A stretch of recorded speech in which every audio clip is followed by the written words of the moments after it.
ദാസിയുടെ താഴ്മ തൃക്കൻ പാർത്ത ഉന്നതൻ ദാസരെ ഉയർത്താൻ എഴുന്നള്ളുകയാൽ.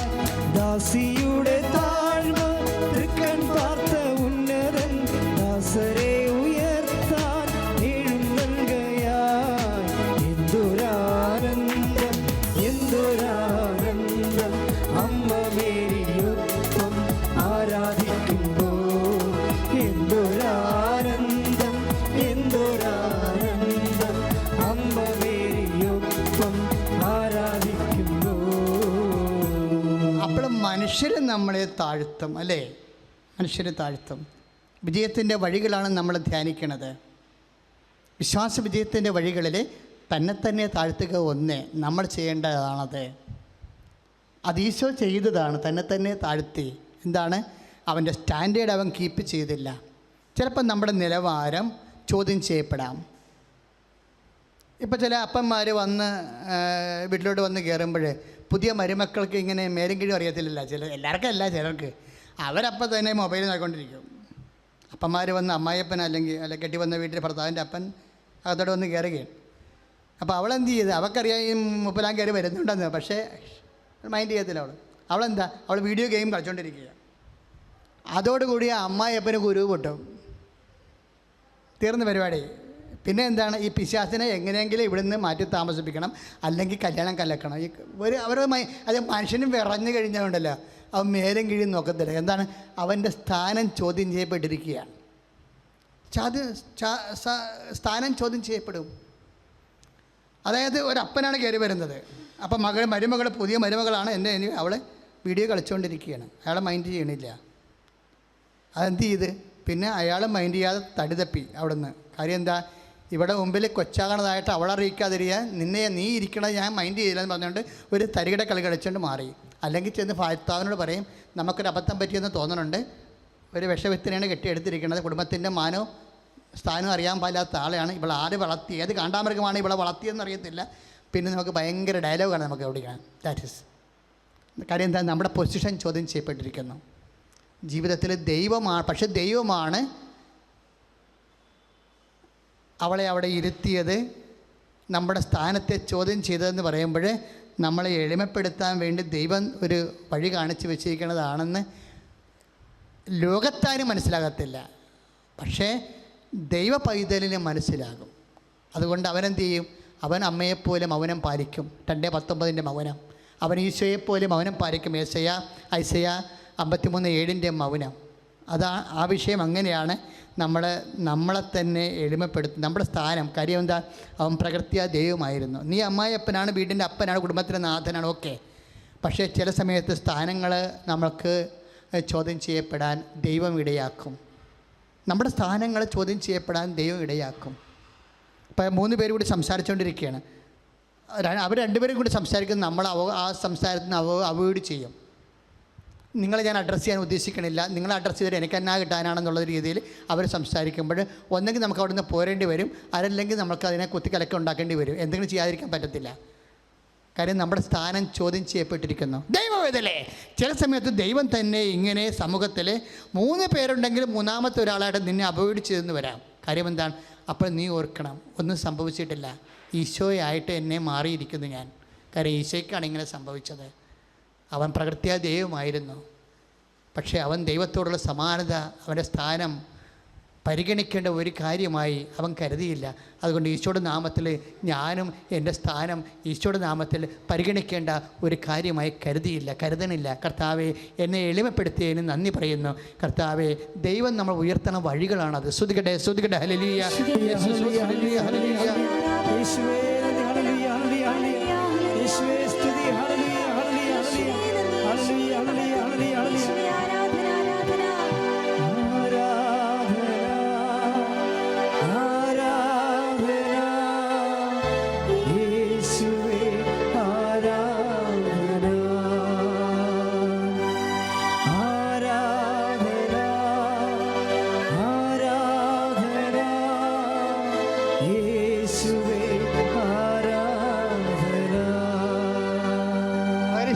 പരമദിവ്യകാരുണ്യത്തിന് എന്നേരവും ആരാധനയും സ്തുതിയും പുകഴ്ചയും ഉണ്ടായിരിക്കട്ടെ. വിജയത്തിൻ്റെ വഴികളിൽ നമ്മൾ രണ്ട് താഴ്ചകൾ കണ്ടു. എന്താണ്? തന്നെത്താൻ താഴ്ത്താൻ പറ്റും. പിന്നെ മനുഷ്യർ, the second person, other person നമ്മളെ താഴ്ത്തും.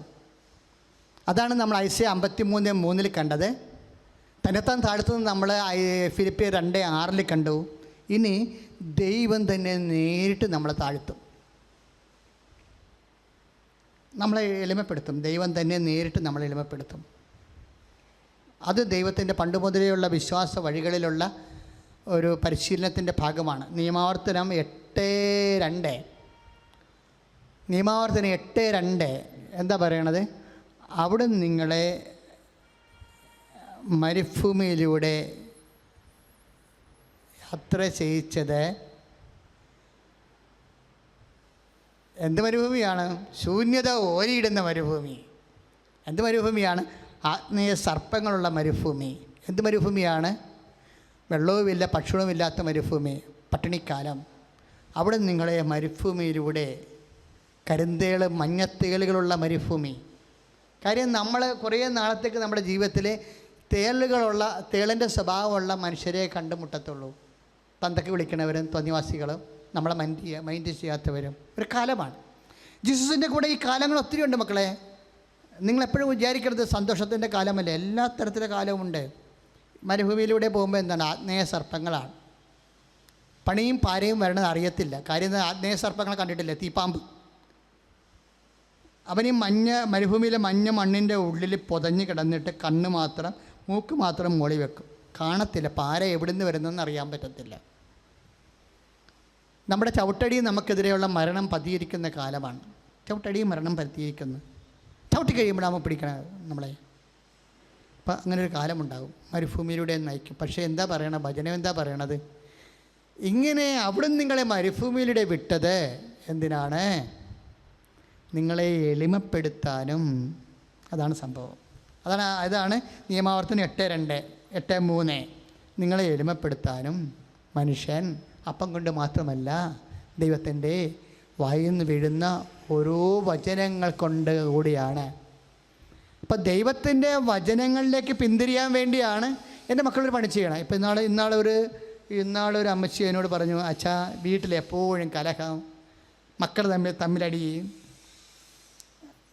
തമ്മിലടിയും ദേഹോപദ്രവവും, വീട്ടിൽ ചില ആൾക്കാർ അടുക്കളയിലുള്ള പെണ്ണുങ്ങൾ അരിയിട്ട് വെക്കണില്ല, സമയത്ത് ആഹാരമില്ല, എല്ലാം സമരവും സ്ട്രൈക്കുമാണ്. വീട്ടിൽ തമ്മിലടിയും അതിൻ്റെ പേരിലുണ്ടാകുന്ന വീട്ടിൽ അരിയിട്ട് വെക്കാത്ത പട്ടിണിക്കാലമാണ്.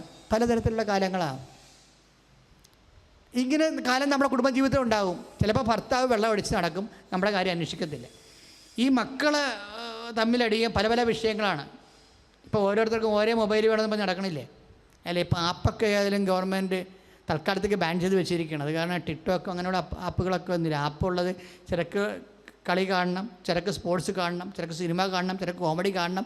അപ്പോൾ ഒരു വീട്ടിൽ ഒരു മൊബൈലിന് പകരം ചിലക്കിന് ഓൺലൈൻ ക്ലാസ് ഉണ്ട്, അതിന് മൊബൈൽ വേണം. അപ്പോൾ 2 മൊബൈൽ കൊണ്ട് തമ്മിലിടിയാണ് ഓരോ പ്രോഗ്രാമിനെ. അപ്പോൾ ഇവർ തമ്മിൽ പറഞ്ഞ് ഉടക്കി പല തമ്മിൽ ചിലപ്പോൾ അടിയും, ചിലപ്പോൾ തമ്മിൽ പല ഇഷ്യൂസും ഉണ്ടാവും. അതിൻ്റെ പേരിൽ പല ആൾക്കാരും കെറിയുകയും വഴക്കിടുകയും, എന്നിട്ട് നമ്മൾ ചില അറിയാത്ത സമയത്ത് തെറ്റ് ചെയ്തവനെ നമ്മൾ പിന്നെയും വഴക്കിടും, തെറ്റ് ചെയ്യാത്തവനെ നമ്മൾ വഴക്കിടും. തെറ്റ് ചെയ്തവനെ തെറ്റ് ചെയ്യുന്നതിന് എപ്പോഴും സൂത്രക്കാരനായിരിക്കുമല്ലോ. അവൻ എന്ത് ചെയ്യുന്നത് ന്യൂട്രലായിട്ട് നിൽക്കത്തുള്ളൂ, അവൻ വെളിപ്പെടുത്തില്ല. അപ്പം നമ്മളോർക്കും തെറ്റ് ചെയ്യാത്തവന് നമ്മൾ ആരെങ്കിലും കണ്ടുകൊണ്ട് നമ്മൾ പാർഷ്യലായിട്ട് വിധിച്ചെന്ന് വരും. അപ്പോൾ അവർക്ക് അമ്മ ഇപ്പോൾ അവൻ്റെ കൂടെ ആയിരിക്കും, അവനാണ് സൂത്രപ്പണി മുഴുവൻ കാണിക്കണത്. അപ്പോൾ അടികൊള്ളാനും ഞാൻ, വഴക്ക് കേൾക്കാനും ഞാൻ. ഉടനെ അവർ കുടുംബത്തിൻ്റെ കാര്യങ്ങൾ നോക്കി ഉടുപ്പലക്കുക, ഭക്ഷണം പാകം ചെയ്യുക, അങ്ങനെ പല കാര്യങ്ങളൊക്കെ ചെയ്യണവനാണ് എപ്പോഴും പരാജയപ്പെട്ട് വരുന്നത് കുടുംബത്തിൽ. വെറുതെ തിന്നണവൻ എപ്പോഴും വലിയ ആളായിരിക്കും. അവൻ സൂത്രപ്പണി മുഴുവൻ കാണിക്കുകയും ചെയ്യും. അപ്പനും അമ്മയും അറിയാൻ അവൻ്റെ കൂടെ കൂടുകയും ചെയ്യും. കാര്യം അവൻ്റെ വിക്രയികളൊന്നും അപ്പനും അമ്മയും അറിയുന്നില്ല. അവൻ സൂത്രത്തിലാണ് ആ കാര്യം ഒപ്പിക്കുകയും ചെയ്യണത്. അപ്പോഴവന് പറഞ്ഞു, ഇവിടെ എന്ത് നീതി, ഇവിടുത്തെ ന്യായം, ഞാൻ അവഗണിക്കപ്പെട്ടിരിക്കണമെന്ന് പറഞ്ഞ് അരി വെക്കത്തില്ല. അപ്പോൾ ഉച്ചക്ക് ഊണുമില്ല. എന്ത് ഒരു കാലമാണ്. അപ്പോൾ ഇങ്ങനെ ഒരു കാലം നമ്മുടെ കുടുംബത്തിൽ ഉണ്ടാകും.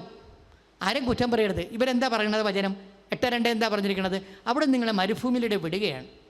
ആഗ്നേയ സർപ്പങ്ങളാണ് മരുഭൂമിയിലുള്ളത്. അതുപോലെ തന്നെ കരിന്തേളുകളും ഉണ്ട് മരുഭൂമിയിൽ. ഇവിടെ എന്താണ്? നിങ്ങളെ വിശപ്പറിയാൻ വിട്ട്. ഉച്ചക്ക് ഭക്ഷണം ഇല്ലല്ലോ, സമരത്തിലല്ലേ ആൾക്കാർ.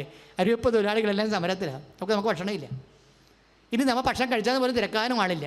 വാട്ട് ഡു കഴിക്കാനുള്ളവരൊക്കെ വീട്ടിൽ പുറന്തിട്ട് തിന്നിട്ട് അവരവർ വന്ന് കിടന്ന് ഉറങ്ങുന്നുണ്ട്. നമ്മൾ കഴിച്ചാൽ ഇല്ലെന്ന് പോലും തിരക്കാൻ ആളുമില്ല. വാട്ട് ഡു എന്ത് ചെയ്യാനാണ് നിങ്ങളുടെ സമയത്ത് വരുമ്പോൾ? അവിടെ നിന്ന് മരുഭൂമിയിൽ നിങ്ങളെ വിട്ടത് നിങ്ങൾ വിശപ്പറിയാൻ വിടുകയാണ്. എന്തിനാണ്? മനുഷ്യന് അപ്പം കൊണ്ട് മാത്രമല്ല, ഈ മക്കളെ കൊണ്ട് മാത്രമല്ല, മക്കളുടെ ശമ്പളം കൊണ്ട് മാത്രമല്ല, മക്കളുടെ സ്നേഹം കൊണ്ട് മാത്രമല്ല, അപ്പം പലവണ്ട വിധമാണല്ലോ. നമുക്ക് സന്തോഷം തരുന്ന, നമുക്ക് ആരോഗ്യം തരുന്ന, നമുക്ക് ഊർജ്ജം തരുന്ന എല്ലാം അപ്പമല്ലേ. ഒരു സ്നേഹബന്ധം ചിലപ്പോൾ അപ്പമായിട്ട് വരും. നമ്മൾ അത് എല്ലാം അപ്പമാണ്. എന്നിട്ട് നമ്മളവർക്ക് എൻ്റെ മക്കളില്ലെങ്കിൽ ഞാൻ ചത്തുപോയതിനും ഞാൻ ഇവർക്ക് വേണ്ടിയെല്ലാം ജീവിക്കണമെന്നൊക്കെ വിചാരിക്കും. കളത്തരം മനുഷ്യൻ. അത് അപ്പം കൊണ്ട് മാത്രമല്ല. എൻ്റെ ദൈവബദൽ, നീ ദൈവബദലാണെങ്കിൽ എപ്പോഴെങ്കിലും ഓർക്കണം, എൻ്റെ മക്കളെ കൊണ്ട് മാത്രമല്ല ഞാൻ ജീവിക്കണത്, ഭർത്താവിനെ കൊണ്ട് മാത്രമല്ല ഞാൻ ജീവിക്കണത്, ഭാര്യയെ കൊണ്ട് മാത്രമല്ല ജീവിക്കണത്, അയൽവാസികളെ ബന്ധുക്കളെ അവർ ഫോൺ ചെയ്തിട്ട് നമ്മൾ ഉടനെ ഡെസ്പാകും. What nonsense, are you a Christian? ഇപ്പോൾ കുറച്ച് പേര് നമ്മളെ വീട്ടിൽ വിളിച്ച് അമ്മ അവരെ വിളിച്ചില്ലല്ലോ.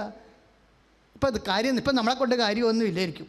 വീട്ടുകാരൻ ഉണ്ടായിരുന്ന കാലത്ത് വിളിക്കുമായിരുന്നു, പശു ചത്ത് മോരുടെ പുളിയും കെട്ട്. നമ്മൾ ഓരോ ഡയലോഗ് ഫിറ്റ് ചെയ്യണതാണ്. എന്താണ്? മനുഷ്യന്മാരിൽ ആശ്രയിക്കുന്നവർ ഇങ്ങനെ ഓരോ ഇതാണ് അപ്പം എന്ന് പറയണത്. നമുക്ക് തൃപ്തി തരണ എല്ലാം അപ്പമാണ്. എന്നെയും എൻ്റെ കുടുംബത്തെയും അമ്മയുടെ പ്രതിഷ്ഠീകരണത്തിന് സാക്ഷിയായി ഈ അൾത്താരയിൽ നിർത്തിയതിന് ആദ്യമേ ഞാൻ നന്ദി പറയുന്നു. എൻ്റെ പേര് ടോം, എൻ്റെ വൈഫ് ജോസ്ന, മക്കൾ അലീറ്റ്സ ആൻഡ് ആദിൽ. ഞങ്ങൾ സിംഗപ്പൂരിൽ നിന്നാണ് ഈ സാക്ഷ്യം പറയാൻ വേണ്ടി വന്നിരിക്കുന്നത്. സാക്ഷ്യം പറയാൻ വേണ്ടി മാത്രമാണ് ആക്ച്വലി വന്നിരിക്കുന്നത്. എൻ്റെയും എൻ്റെ കുടുംബത്തിലും ഒരു വലിയൊരു ദുരന്തമുണ്ടായി. ആ ദുരന്തത്തിൽ നിന്ന് അമ്പമാതാവ് ഞങ്ങളെ രക്ഷിച്ചു. കൂടാതെ ഒത്തിരി അധികം അനുഗ്രഹങ്ങൾ തന്നു. അതിന് നന്ദി പറയാൻ വേണ്ടി ആണ് ഞങ്ങൾ വന്നിരിക്കുന്നത്. ഞാൻ ആദ്യമായിട്ട് ഉടമ്പടി എടുത്തത് 2024 ജൂലൈ 29 ഉടമ്പടി എടുക്കാനുണ്ടായ സാഹചര്യം എന്ന് പറയുന്നത്, ഞാൻ സിംഗപ്പൂർ നേഴ്സായിട്ട് വർക്ക് ചെയ്യുകയാണ്.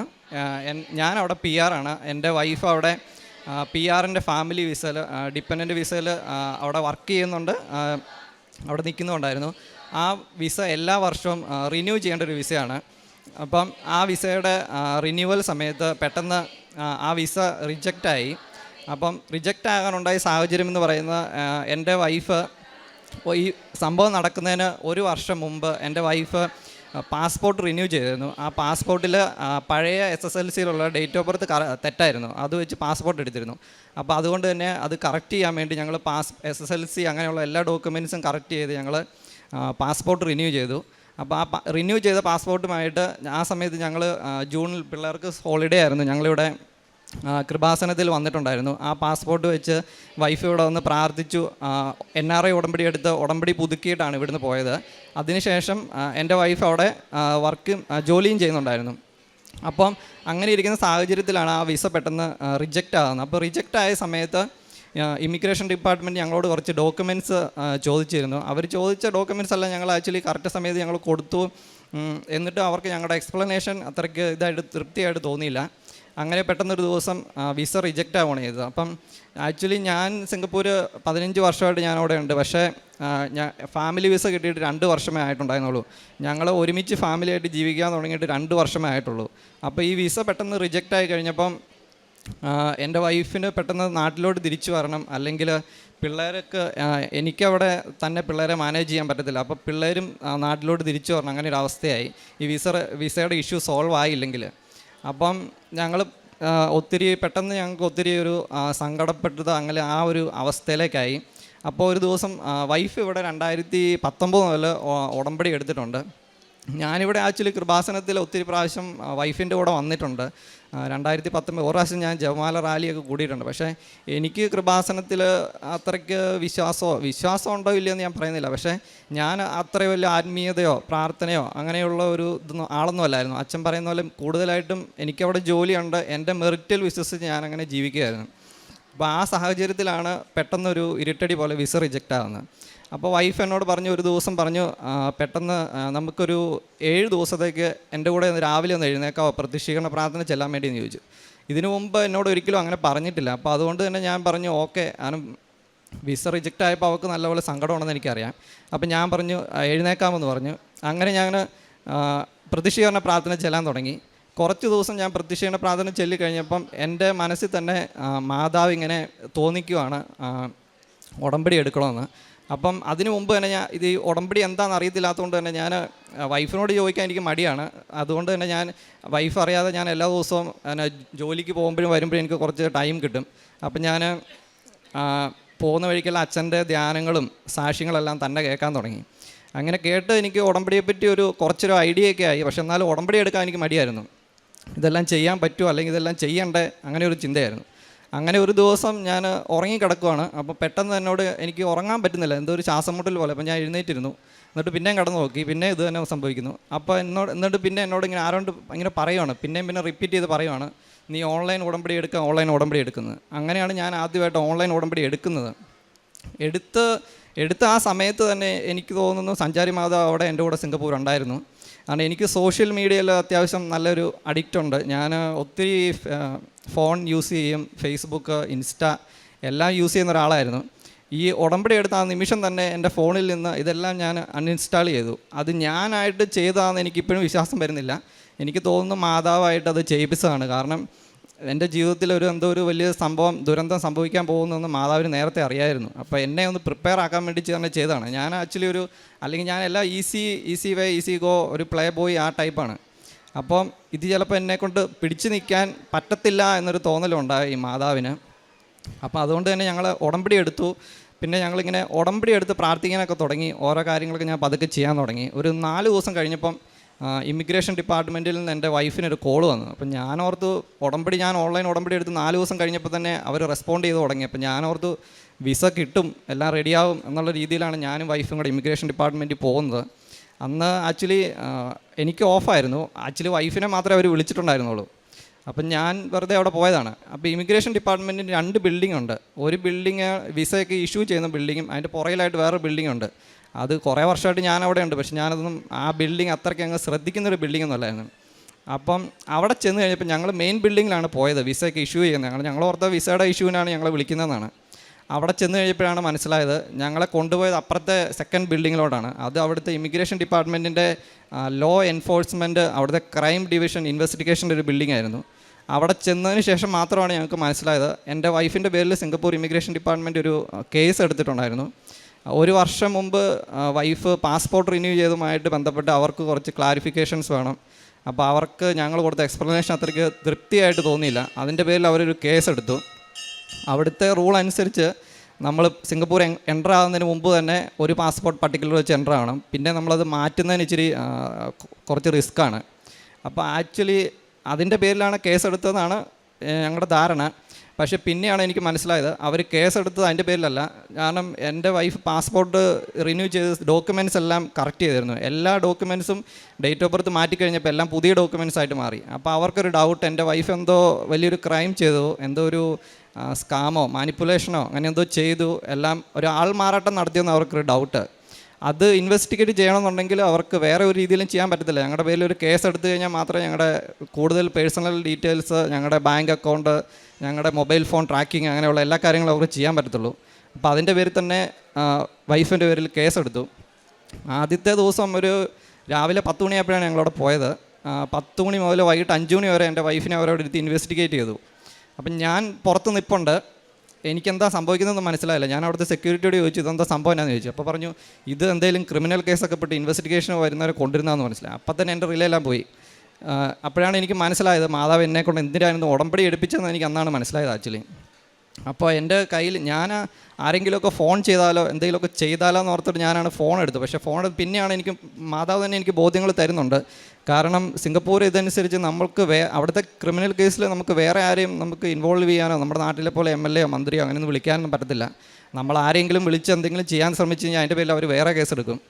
അപ്പോൾ അതുകൊണ്ട് തന്നെ ഞാൻ എൻ്റെ ഫോണിൽ പ്രത്യക്ഷീകരണ പ്രാർത്ഥന ഡൗൺലോഡ് ചെയ്തിട്ടുണ്ടായിരുന്നു. അപ്പം ഞാൻ അതവിടെ ഇരുന്ന് ചെല്ലാൻ തുടങ്ങി. കുറേ നേരം ചെല്ലി, എന്നാ ചെയ്യണമെന്ന് വേറെ ഒന്നും അറിയത്തില്ല, അത് മാത്രമേ എനിക്കപ്പോൾ തോന്നിയുള്ളൂ. അത് കുറേ നേരം ചെല്ലി കഴിഞ്ഞപ്പോൾ 12:30 ആയപ്പോൾ വൈഫ് എന്നെ വിളിച്ചു. വൈഫ് കരഞ്ഞുകൊണ്ടാണ് വിളിക്കുന്നത്. എന്നോട് പറഞ്ഞു പ്രശ്നം ഭയങ്കര സീരിയസ് ആണ്, എൻ്റെ പേര് കേസാണ്, അവർ പറയുന്നത് ഞാൻ ജയിലിൽ പോകേണ്ടി വരും, എൻ്റെ വിസ ക്യാൻസൽ ചെയ്ത് എൻ്റെ നാട്ടിൽ പറഞ്ഞു വിടും, അല്ലെങ്കിൽ ഫൈൻ അടിക്കും, ഹ്യൂജ് എമൗണ്ട് ഫൈനാ അങ്ങനെയൊക്കെ പറഞ്ഞു. അപ്പം ഞാൻ കരഞ്ഞുകൊണ്ടാണ് വിളിക്കുന്നത്. അപ്പം ഞാൻ അവിടെ ചെന്ന് ഞാൻ ആശ്വസിപ്പിച്ചു, കുറച്ച് കുടിക്കാൻ വെള്ളമൊക്കെ കൊടുത്ത്. അപ്പോൾ അവരെന്നെ അകത്തെന്താ സംഭവിക്കുന്നതെന്ന് എനിക്കറിയത്തില്ലല്ലോ. അപ്പം ഞാൻ കുറച്ച് ആശ്വസിപ്പിച്ച് അവൾ കുറച്ച് ചോദിച്ചതെന്നു വെച്ചാൽ ഇതിന് മുമ്പ് എന്നാണ് സിംഗപ്പൂർ എൻ്റർ ആയത്, വിസയുടെ ഡേറ്റ്, അങ്ങനെ കുറച്ച് കാര്യങ്ങളൊക്കെ ചോദിച്ചത്. അപ്പോൾ അത് കുറച്ച് അറിയാവുന്ന കാര്യങ്ങളൊക്കെ ഞാൻ പറഞ്ഞു കൊടുത്ത് ഞാൻ കയറ്റി വിട്ടു. അപ്പോൾ പിന്നെ തിരിച്ചു വരുന്ന 5 മണി ആയപ്പോഴാണ്. 5 മണി ആയപ്പോൾ എന്നെ വിളിച്ചു. അപ്പോൾ ഇമിഗ്രേഷൻ ഓഫീസർ പറഞ്ഞു എന്നെ കാണണമെന്ന് പറഞ്ഞു. അപ്പോൾ ഞാൻ പറഞ്ഞു ഓക്കെ ഞാൻ വരാമെന്ന് പറഞ്ഞ് ഞാൻ ചെന്നു. ഞാൻ അവിടെ ചെന്ന് കഴിഞ്ഞപ്പോഴാണ് അറിയുന്നത് വൈഫിൻ്റെ പേരിൽ മാത്രമല്ല കേസ് എൻ്റെ പേരിലുണ്ടെന്ന്. അപ്പോൾ എനിക്കപ്പോൾ പെട്ടെന്നൊരു ഷോക്കായിപ്പോയി. കാരണം ഒരു പെറ്റി കേസിൽ പോലും പെടാത്ത ഞങ്ങളുടെ രണ്ടുപേരുടെയും ബേസിൽ സിംഗപ്പൂർ പോലെയുള്ള ഭയങ്കര സ്ട്രിക്റ്റ് ആയിട്ടുള്ളൊരു കൺട്രിയാണ്. അവിടെ കേസിൽ പെട്ട് കഴിഞ്ഞാൽ നമ്മുടെ ജീവിതം തീർന്നു കൂട്ടിയാൽ മതി. അങ്ങനെയുള്ള സമയത്ത് ഒരു കേസിൽ പെടുക എന്ന് പറഞ്ഞാൽ ഞങ്ങൾക്കൊന്നും എന്ത് ചെയ്യണമെന്ന് അറിയത്തില്ലായിരുന്നു. അപ്പം ഞങ്ങളുടെ വീടെന്ന് പറഞ്ഞാൽ ഞങ്ങൾ ഭയങ്കര ചില്ല്, റിലാക്സ്, ഭയങ്കര എപ്പോഴും TV ഓണ്, ഭയങ്കര ഇതായിട്ടുള്ളൊരു വീടായിരുന്നു. ഈ കേസുമായിട്ട് ഞങ്ങൾ രണ്ടുപേരുടെയും പേര് കേസാണെന്നും അറിഞ്ഞ് ഞങ്ങളെ വീട്ടിൽ ചെന്ന് കഴിഞ്ഞപ്പോൾ പിന്നെ ഞങ്ങൾക്ക് അങ്ങോട്ടും ഇങ്ങോട്ടും എന്ത് മിണ്ടണമെന്നോ എന്ത് പറയണമെന്നൊന്നും അറിയത്തില്ല. ഞങ്ങളൊരു കുറച്ച് ദിവസം ഞങ്ങളുടെ വീടൊരു മരണ വീട് പോലെയായിരുന്നു. പിന്നെയാണ് ഉടമ്പടി, കാരണം ഇതിനകത്ത് ദൈവികമായിട്ടല്ലാതെ മാനുഷികമായിട്ട് ആർക്കൊന്നും ചെയ്യാൻ പറ്റത്തില്ല എന്ന് ഞങ്ങൾക്ക് മനസ്സിലായി.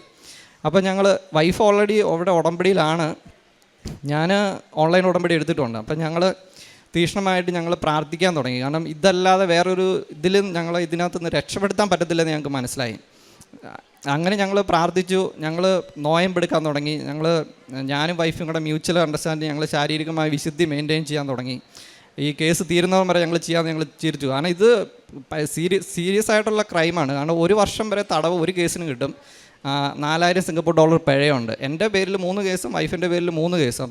അപ്പോൾ മൊത്തം 6 ക്രിമിനൽ കേസാണ്. എല്ലാം ക്രിമിനൽ കേസുകളാണ്. അപ്പോൾ ക്രിമിനൽ കേസിൻ്റേതായ കോംപ്ലിക്കേഷൻസ് വേറെയുണ്ട്. അപ്പം ഞങ്ങൾ ആ സമയത്താണ് എൻ്റെ വൈഫിന് നാട്ടിൽ വരാൻ വേണ്ടി ഒരു 4 ഡേയ്സ് ലീവ് ഉണ്ടായിരുന്നു.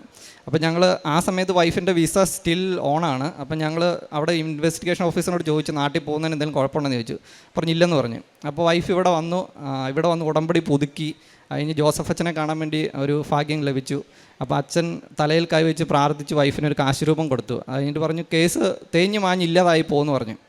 അപ്പോൾ സാധാരണ അച്ഛൻ പറയുന്നത് നമ്മളോടൊന്ന് സാക്ഷ്യം പറയണമെന്നാണല്ലോ പറയുന്നത്. അപ്പോൾ പിന്നെ അച്ഛനെന്താ ഇങ്ങനെ പറഞ്ഞെന്നൊക്കെ ഞാൻ അന്നേരം ചിന്തിച്ചു. പക്ഷേ അത് കഴിഞ്ഞിട്ട് ഞങ്ങളുടെ കേസ് ഫയലും കേസ് ഉണ്ടെന്നും പറഞ്ഞ് ഇമിഗ്രേഷൻ ഡിപ്പാർട്ട്മെൻറ്റിൽ നിന്ന് ഒരു ലെറ്റർ തന്നായിരുന്നു എൻ്റെയും വൈഫിൻ്റെയും പേരിൽ.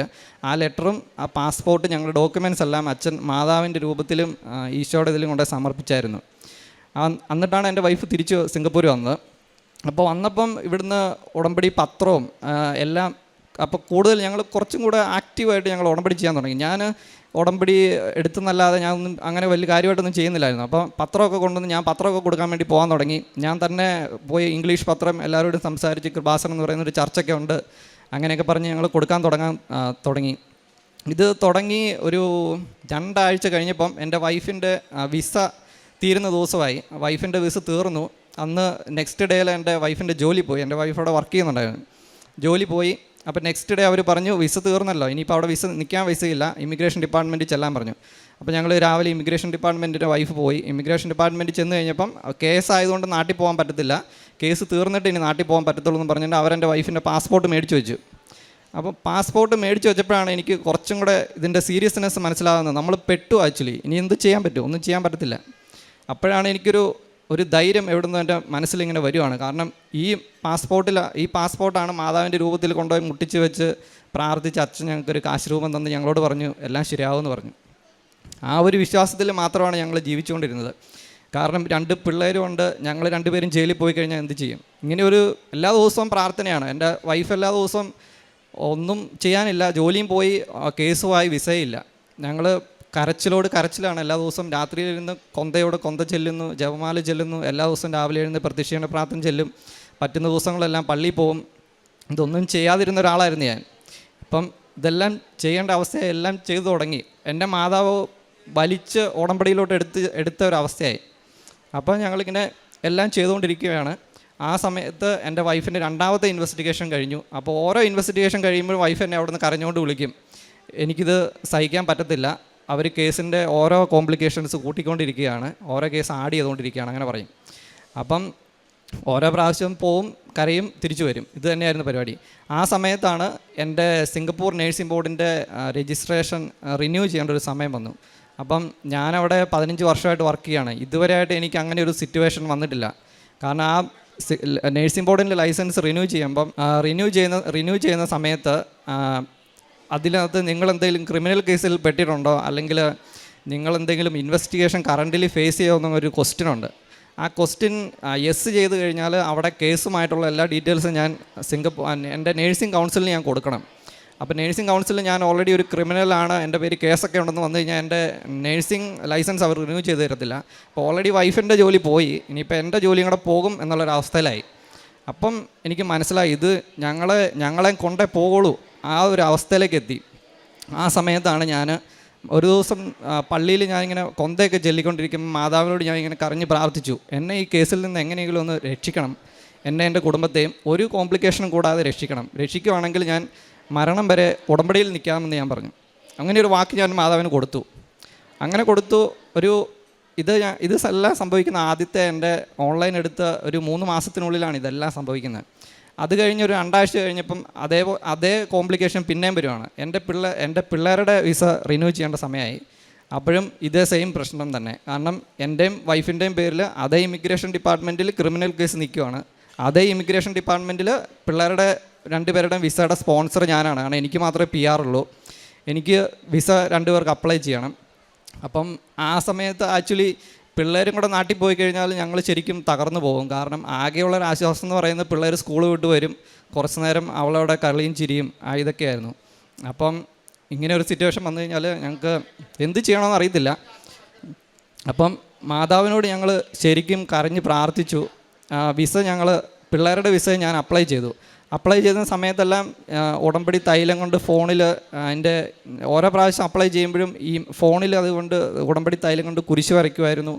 അങ്ങനെയൊക്കെ ശരിക്കും പ്രാർത്ഥിച്ചാണ് ഞങ്ങൾ ചെയ്തുകൊണ്ടിരുന്നത്. പിന്നെ ഓരോ പ്രാവശ്യവും ഇൻവെസ്റ്റിഗേഷൻ ഞങ്ങളവിടെ ചെല്ലുമ്പോഴും നെറ്റത്ത് കുരിശ് വരച്ച് ഉടമ്പടി കാശ് രൂപം കൊണ്ടുപോയിട്ടുണ്ടായിരുന്നു. എൻ്റെ ഇവിടുന്ന് അച്ഛൻ ഒരു കാശ് രൂപം വെഞ്ചരിച്ച് തന്നിട്ടുണ്ടായിരുന്നു.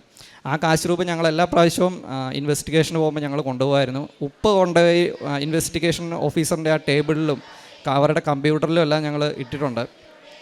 അങ്ങനെ ഇരുന്ന സമയത്താണ് എൻ്റെ ഇൻവെസ്റ്റിഗേഷൻ്റെ ഒരു സിറ്റുവേഷൻ വന്നത്. കാരണം വൈഫിൻ്റെ 2-3 ഇൻവെസ്റ്റിഗേഷൻ കഴിഞ്ഞു, അടുത്ത എൻ്റെ ഇൻവെസ്റ്റിഗേഷൻ ആയിരുന്നു. ആ സമയത്ത് എനിക്ക് ആക്ച്വലി ഇൻവെസ്റ്റിഗേഷൻ ഇത് വല്ലാത്ത പേടിയുള്ളൊരു കാര്യമാണ്, എനിക്ക് ഇൻവെസ്റ്റിഗേഷൻ എന്നൊക്കെ പറയുന്നത്. അപ്പം എൻ്റെ വൈഫിനും നല്ല പേടിയുണ്ട്, ഞാനവിടെ പോയിട്ട് എന്ത് പറയും, കുറഞ്ഞ കോംപ്ലിക്കേഷൻ ആക്കുമോ എന്നൊക്കെ പറഞ്ഞ് എന്നോട് പറഞ്ഞു, നിങ്ങൾ പേടിക്കണ്ട, കാരണം അവിടുത്തെ ഇൻവെസ്റ്റിഗേഷൻ ഫേസ് ചെയ്യാന്ന് പറഞ്ഞാൽ അതൊരു റിയലി ഒരു ചലഞ്ച് തന്നെയാണ്. അതൊരു പ്രത്യേക ഒരു അറ്റ്മോസ്ഫിയർ, പ്രത്യേക ഒരു റൂമാണ്. ആ റൂമിലൊരു 10 മിനിറ്റ് നമ്മൾ ഇരുന്ന് കഴിഞ്ഞാൽ തന്നെ നമുക്ക് ശ്വാസം മുട്ടാൻ തുടങ്ങും, നമുക്ക് എങ്ങനെയെങ്കിലും ഇറങ്ങി ഒന്ന് ഓടിയാൽ മതി എന്ന് തോന്നും. ആ റൂമിൽ 3 മണിക്കൂറായിരുന്നു എൻ്റെ ഇൻവെസ്റ്റിഗേഷൻ. പക്ഷേ എനിക്ക് തോന്നുന്നു സഞ്ചാരി മാതാവ് എൻ്റെ കൂടെ ഉണ്ടായിരുന്നു. എനിക്കതൊരു 30 മിനിറ്റായിട്ട് തോന്നിയുള്ളൂ. എനിക്ക് വലിയ ബുദ്ധിമുട്ടായിട്ടോ അല്ലെങ്കിൽ ഒരു അങ്ങനെയൊന്നും എനിക്ക് തോന്നിയില്ല. ആ സമയത്തും അച്ഛൻ ഇവിടുന്ന് വെഞ്ചരിച്ച് തന്ന കാശ് രൂപം എൻ്റെ കയ്യിലുണ്ടായിരുന്നു. ഉടമ്പടി ഉപ്പ് ഞങ്ങളവിടെ കൊണ്ടുപോയി ഇട്ടിട്ടുണ്ടായിരുന്നു. ആക്ച്വലി ഞങ്ങൾ ആ ഇമിഗ്രേഷൻ ബിൽഡിങ്ങിൽ ഉപ്പിടാത്ത ഒരു ഫ്ലോർ പോലുമില്ല. എൻ്റെ വൈഫ് ഒരു കാശ് രൂപം ഇമിഗ്രേഷൻ ഡിപ്പാർട്ട്മെൻറ്റിൽ ഒരു ഫ്ലോറിൽ ഞങ്ങൾ ഒരു സ്ഥലത്ത് ഒളിപ്പിച്ച് വെച്ചിട്ടുണ്ട്. അതുകൊണ്ട് തന്നെ ആ ഇമിഗ്രേഷൻ ഡിപ്പാർട്ട്മെൻറ്റ് ഫുള്ളായിട്ട് ഞങ്ങളുടെ കൂടെയാണ്. അമ്മ മാതാവ് അത് ഞങ്ങളെ വിലക്കെടുത്ത് തന്നു. അങ്ങനെ എൻ്റെ ഉടമ്പടി ഞാൻ ഓൺലൈനായിട്ട് പുതിയതായിട്ട് എടുത്തു. 3 മാസം കഴിഞ്ഞപ്പം ഉടമ്പടി എടുത്ത് അന്ന് രാവിലെ ഞാൻ എഴുന്നേറ്റ് പ്രത്യക്ഷീകരണ പ്രാർത്ഥന ചൊല്ലി ഞാൻ ഫോണിൽ നോക്കിക്കഴിഞ്ഞപ്പം എൻ്റെ പിള്ളേരുടെ 2 പേരുടെയും വിസ അപ്രൂവ് ആയിട്ടുണ്ട്. കാരണം അതിനകത്ത് എനിക്കൊരു മെറിറ്റുമില്ല. കാരണം എൻ്റെ പേരിലും എൻ്റെ വൈഫിൻ്റെ പേരിലും ഈ വിസ അപ്രൂവ് ആകുന്ന സമയത്തും കേസ് നടന്നുകൊണ്ടിരിക്കുകയാണ്. കേസിൻ്റെ ഒരു കാര്യത്തിലുള്ള ഒരു തീരുമാനം ഒന്നും വന്നിട്ടില്ല. എല്ലാ പ്രാവശ്യം ഞങ്ങൾ ചെല്ലുമ്പോൾ അവർ പറഞ്ഞുകൊണ്ടിരുന്നത് ഞങ്ങൾ ജയിലിൽ പോകും എന്ന് പറഞ്ഞുകൊണ്ടാണ് ഇരിക്കുന്നത്. അത്രയ്ക്കും സീരിയസ് ആയിട്ടുള്ളൊരു കേസായിരുന്നു. അപ്പം അങ്ങനെ അത് കഴിഞ്ഞ് ഒരാഴ്ച കഴിഞ്ഞപ്പം തന്നെ എൻ്റെ സിംഗപ്പൂർ നേഴ്സിംഗ് ബോർഡിൻ്റെ ലൈസൻസും അപ്രൂവായി. അതിനും അവരെന്നോട് ഒരു രീതിയിലുള്ള ക്വസ്റ്റ്യൻസോ കാര്യങ്ങളോ ഒന്നും ചോദിച്ചിട്ടില്ല. അപ്പോൾ എനിക്ക് മനസ്സിലായി നമ്മൾ ഉടമ്പടിയിൽ ഉറച്ചു നിന്ന് പ്രാർത്ഥിച്ചു കഴിഞ്ഞാൽ സഞ്ചാരി മാതാവും ഈശോയും നമ്മുടെ കൂടെ ഉണ്ട്. നമ്മളെ ഏതൊരവസ്ഥയിലാണെങ്കിലും നമ്മളെ കൈവെടിയത്തില്ല എന്നൊരു ധൈര്യം എനിക്ക് ആ ഉടമ്പടി പുതുക്കി കഴിഞ്ഞപ്പോൾ എനിക്കുണ്ടായി. അപ്പോൾ അതുകൊണ്ട് തന്നെ തീക്ഷ്ണമായിട്ട് ഞങ്ങൾ കാരുണ്യ പ്രവൃത്തികളും ഞങ്ങൾ പത്രപ്രവേശന പ്രവർത്തനം എല്ലാം ചെയ്യാൻ തുടങ്ങി. അങ്ങനെ 1 മാസം കഴിഞ്ഞ് ഞങ്ങളുടെ കേസിൻ്റെ ഡിസംബർ അവസാനം ഞങ്ങളുടെ കേസിൻ്റെ വിധി വന്നു. അപ്പോൾ അവർ ഞങ്ങളോട് പറഞ്ഞു ഒരു 3-4 ദിവസം കഴിയുമ്പോഴത്തേനും ഇമിഗ്രേഷൻ ഡിപ്പാർട്ട്മെൻറ്റ് വരണമെന്ന് പറഞ്ഞു. അങ്ങനെ ജനുവരി 1st വീക്ക് ഞങ്ങളുടെ കേസിൻ്റെ വിധി വന്നു. വിധി വന്നപ്പം ആക്ച്വലി അച്ഛൻ ഇവിടെ അൾത്താരയിൽ പറഞ്ഞതുപോലെ തന്നെ എൻ്റെയും വൈഫിൻ്റെയും പേരിലുണ്ടായിരുന്ന എല്ലാ 6 ക്രിമിനൽ കേസും ഡിസ്മിസ്സായി പോയി. ഞങ്ങൾ 1 രൂപ പോലും ഫൈൻ കൊടുത്തിട്ടില്ല. 1 ദിവസം പോലും ഞങ്ങൾക്ക് ജയിലിൽ കിടക്കേണ്ടി വന്നിട്ടില്ല. എൻ്റെ വൈഫിൻ്റെ ഏതൊക്കെ വിസയാണോ റിജക്റ്റായി പോയത് ആ വിസയെല്ലാം അവർ തിരിച്ച് അപ്ലൈ ചെയ്തോളാം ഞങ്ങളോട് പറഞ്ഞു. അതുപോലെ തന്നെ ഒരു ഏറ്റവും പ്രധാനപ്പെട്ട ഒരു കാര്യമെന്ന് പറയുന്നത് എൻ്റെയും വൈഫിൻ്റെയും പേരിലുള്ളത് ക്രിമിനൽ കേസായിരുന്നു. അപ്പോൾ ക്രിമിനൽ കേസ് പ്രത്യേകിച്ച് സിംഗപ്പൂരിൽ ഉള്ളൊരു കൺട്രിയിൽ വൺസ് അത് രജിസ്റ്റർ ആയി കഴിഞ്ഞാൽ ക്രിമിനൽ റെക്കോർഡ്സിൻ്റെ ഹിസ്റ്ററിയിലോട്ട് ആ ഫയൽ പോവും. പക്ഷേ ആ കേസിൻ്റെ ഫൈനൽ വെർഡിക്റ്റിൽ എഴുതിയിരിക്കുന്നത് ഞങ്ങളുടെ കേസ് ക്രിമിനൽ റെക്കോർഡ്സിൻ്റെ ഫയലിലോട്ട് പോകാൻ പാടില്ല എന്നതിൽ എഴുതിയിട്ടുണ്ട്. അത് എന്തുകൊണ്ടാണെന്ന് വെച്ച് കഴിഞ്ഞാൽ ഞങ്ങൾ രണ്ടുപേരും നേഴ്സായിട്ട് വർക്ക് ചെയ്യുന്നവരാണ്. ഇൻ കേസ് ഏതെങ്കിലും ഒരു കാരണവശാൽ ആ കൺട്രിയിൽ നിന്ന് വേറൊരു കൺട്രിയിലോട്ട് എങ്ങോട്ടെങ്കിലും പോകണമെന്ന് വെച്ച് കഴിഞ്ഞാൽ പോലീസ് ക്ലിയറൻസോ അങ്ങനെ എന്തെങ്കിലും ഒരു ഇഷ്യൂ വന്നു കഴിയുമ്പോൾ ഞങ്ങൾക്കത് കിട്ടത്തില്ല. കാരണം ഞങ്ങളുടെ ഓൾറെഡി ഒരു ക്രിമിനൽ കേസ് റെക്കോർഡ് ഞങ്ങളുടെ പേരിൽ കാണിക്കും. അതുകൊണ്ട് തന്നെ അമ്മ മാതാവ് ഞങ്ങൾക്ക് ചെയ്തു തന്ന ഒരു വലിയൊരു അനുഗ്രഹമാണത്. അങ്ങനെ ഓരോ അനുഗ്രഹങ്ങൾ കിട്ടും തോറും ഞങ്ങൾക്ക് പ്രാർത്ഥനയിലും ഓരോ കാര്യത്തിലും ഞങ്ങൾ തീഷ്ണത കൂട്ടിക്കൊണ്ടിരുന്നു. അപ്പോൾ ഓരോ പ്രാവശ്യം അച്ഛൻ നമ്മളോട് ഇങ്ങനെ പറയും, അതിവിശിഷ്ടമായിട്ട് നിങ്ങൾ എന്ത് ചെയ്തു എന്ന് ചോദിക്കും. അപ്പോൾ ഞങ്ങൾ പത്രപ്രവർത്തനമൊക്കെ ചെയ്തു. പത്രം ഇവിടുന്ന് കൊണ്ടുപോയ വൈഫ് ഇവിടെ വന്നപ്പോൾ കൊണ്ടുപോയ പത്രമൊക്കെ തീർന്നു. ഞങ്ങൾ മാതാവിൻ്റെ രൂപം ഒരു സൈഡിൽ പ്രത്യക്ഷീൻ്റെ പ്രാർത്ഥനയൊക്കെ വെച്ച് കാർഡുകൾ അടിച്ച് ഞങ്ങൾ കൊടുക്കാൻ തുടങ്ങി. പള്ളികളിൽ കൂടെ അവിടെയെല്ലാം കൊടുക്കാൻ തുടങ്ങി. പിന്നെ ഞങ്ങൾ പൈസയ്ക്ക് വേണ്ടി ഞങ്ങൾ നാട്ടിൽ കൊടുക്കാൻ വേണ്ടി കാരുണ്യ പ്രവൃത്തികൾ ചെയ്യാൻ വേണ്ടി ഞങ്ങളിങ്ങനെ ഓരോരുത്തരെ വിളിച്ച് ചോദിക്കും, നിങ്ങളുടെ അവിടെ അറിയുന്ന ആരെങ്കിലും ഉണ്ടോ, ക്യാൻസർ പേഷ്യൻസ് ഉണ്ടോ, അല്ലെങ്കിൽ അങ്ങനെ ഞങ്ങളിങ്ങനെ ഫണ്ട് ലിറ്ററലി ഞങ്ങൾ ട്രാൻസ്ഫർ ചെയ്യാൻ തുടങ്ങി. എത്ര ലക്ഷങ്ങൾ കൊടുത്തു എന്ന്, എത്ര രൂപ കൊടുത്തു എന്ന് പോലും കണക്കില്ല. അതുപോലെ ഞാൻ പൈസ ട്രാൻസ്ഫർ ചെയ്യാൻ തുടങ്ങി. ആദ്യമേ ഞങ്ങൾ 10% സാലറിയിൽ നിന്ന് മാറ്റി വെച്ചിട്ട് കൊടുക്കാമെന്നാണ് ഓർത്തുകൊണ്ടിരുന്നത്. പക്ഷേ ഞങ്ങളുടെ കേസിൻ്റെ കോംപ്ലിക്കേഷനും സിവിയോറിറ്റിയും കണ്ടു കഴിഞ്ഞപ്പം ഇതൊന്നും ചെയ്താൽ പോരാ എന്നുള്ളൊരു തോന്നൽ വന്നു. അതുകൊണ്ട് തന്നെ ഞങ്ങൾ ഇതെല്ലാം വളരെ സ്ട്രോങ് ആയിട്ട് ചെയ്യാൻ തുടങ്ങി. അങ്ങനെ ഒരു എൻ്റെ വൈഫിൻ്റെ പാസ്പോർട്ട് 112 ദിവസമായിട്ട് ഇമിഗ്രേഷൻ ഡിപ്പാർട്ട്മെൻറ്റ് കയ്യിലായിരുന്നു. ആ പാസ്പോർട്ട് ഞങ്ങൾക്ക് തിരിച്ചു കിട്ടി. എനിക്കും വൈഫിനും ആക്ച്വലി ആ സമയത്ത് ട്രാവൽ ബാൻ ഉണ്ടായിരുന്നു. ആ ട്രാവൽ ബാൻ കഴിഞ്ഞു. എൻ്റെ വൈഫ് തിരിച്ച് ഞങ്ങൾ വിസ അപ്ലൈ ചെയ്യാൻ തുടങ്ങി. ഓരോ വിസയായിട്ടും ഫസ്റ്റിലെ വിസിറ്റിംഗ് വിസ അപ്ലൈ ചെയ്തു, അത് അപ്രൂവ് ആയി. അത് കഴിഞ്ഞിട്ട് 1 മാസം കഴിഞ്ഞപ്പോൾ ഫാമിലി വിസ അപ്രൂവ് ആയി, അതും അപ്രൂവ് ആയി. അതിനുശേഷം ഒരു ഫെബ്രുവരി 1st വീക്ക് 2nd വീക്കിലായപ്പം എൻ്റെ വൈഫിൻ്റെയും പിള്ളേരുടെയും PR അപ്രൂവായി. ഞങ്ങൾ ഏത് ഇമിഗ്രേഷൻ ഡിപ്പാർട്ട്മെൻറ്റിൻ്റെ മുമ്പിലാണോ ഞങ്ങൾ തലകുനിച്ച് ക്രിമിനലായിട്ട് നിന്നത്, ഞങ്ങൾ ഒരു പ്രത്യേക രീതിയിൽ അവർ ഞങ്ങളെ ഇൻവെസ്റ്റിഗേറ്റ് ചെയ്ത് ഞങ്ങളെ ടോർച്ചർ ചെയ്ത് അതേ ഇമിഗ്രേഷൻ ഡിപ്പാർട്ട്മെൻറ്റ് തന്നെ ഞങ്ങളെ തിരിച്ചങ്ങോട്ട് വിളിച്ച് ഞങ്ങൾക്ക് PR-ൻ്റെ കാർഡ് ഇഷ്യൂ ചെയ്തു. ഞങ്ങളിപ്പോൾ ഈ അൾത്താരയിൽ നിൽക്കുന്നത് ഞങ്ങൾ ഫുൾ ഫാമിലി PR-ഉമായിട്ടാണ്. ഇത് ഒരു സാക്ഷ്യം പറഞ്ഞില്ലെങ്കിൽ ഞങ്ങളുടെ ജീവിതത്തിൽ എന്താണ് സംഭവിച്ചതെന്ന് ഒത്തിരി പേര് അറിയാതെ പോകും. അതുകൊണ്ട് തന്നെയാണ് ഈ അനുഗ്രഹങ്ങളെല്ലാം തന്നത് മാതാവാണ്. കാരണം ഇങ്ങനെ ഒരു കേസിൽപ്പെട്ടിട്ട് ഞങ്ങളിപ്പോഴും ഈ അൾത്താരയിൽ ഞങ്ങൾ നിൽക്കുന്നതും സാക്ഷ്യം പറയുന്നതെല്ലാം മാതാവിൻ്റെ കരുവ് കൊണ്ട് മാത്രമാണ്. ആ കേസ് സ്റ്റാർട്ട് ചെയ്ത ദിവസം തന്നെ എൻ്റെ ആക്ച്വലി മെറിറ്റെല്ലാം തീർന്നതാണ്. ഞങ്ങളുടെ എല്ലാ മെറിറ്റും തീർന്ന് മെറിറ്റ് 0 ആയി. പിന്നെയുള്ള ജീവിതത്തിൽ ഞങ്ങൾ സംഭവിച്ചതെല്ലാം മാതാവിൻ്റെ അനുഗ്രഹത്താലും കരുണയാലും മാത്രമാണ്. അതിനുശേഷം എൻ്റെ കൊച്ചിനൊരു അഡ്മിഷൻ വേണമായിരുന്നു. കാരണം പിള്ളേരോട് ഇൻ്റർനാഷണൽ സ്കൂളിലാണ് പഠിച്ചുകൊണ്ടിരുന്നത്, PR ഇല്ലാത്തതുകൊണ്ട് തന്നെ. അപ്പോൾ PR കിട്ടിക്കഴിഞ്ഞപ്പം പബ്ലിക് സ്കൂളിലോട്ട് മാറ്റണം. അത് ഞാൻ മാതാവിനോട് നിയോഗം ഇട്ട് പ്രാർത്ഥിച്ചിരുന്നു. ഒറ്റ ദിവസം കൊണ്ട് തന്നെ എനിക്കൊരു സ്കൂളിൽ അഡ്മിഷൻ കിട്ടി. ഒരു സ്കൂളിൽ നിന്ന്, ഇൻ്റർനാഷണൽ സ്കൂളിൽ നിന്ന് റിലീവ് ആകാനും സാധിച്ചു, പുതിയ പബ്ലിക് സ്കൂളിൽ അഡ്മിഷൻ കിട്ടാനും സാധിച്ചു. അതിന് ഏറ്റവും വലിയ പ്രത്യേകത എന്ന് പറഞ്ഞു കഴിഞ്ഞാൽ അവിടെ നമ്മൾ മദർ ടങ് ആയിട്ടൊരു ലാംഗ്വേജ് ചൂസ് ചെയ്യണം. അപ്പോൾ എൻ്റെ കൊച്ച് ഇൻ്റർനാഷണൽ സ്കൂളിൽ ഹിന്ദി ആയിരുന്നു പഠിച്ചുകൊണ്ടിരുന്നത്. അവിടെ പബ്ലിക് സ്കൂളിൽ ഒരു 100 സ്കൂളുണ്ടെങ്കിൽ അവിടെ ഒരു 20 സ്കൂളിൽ മാത്രമേ ഹിന്ദി ലാംഗ്വേജ് കാണത്തുള്ളൂ.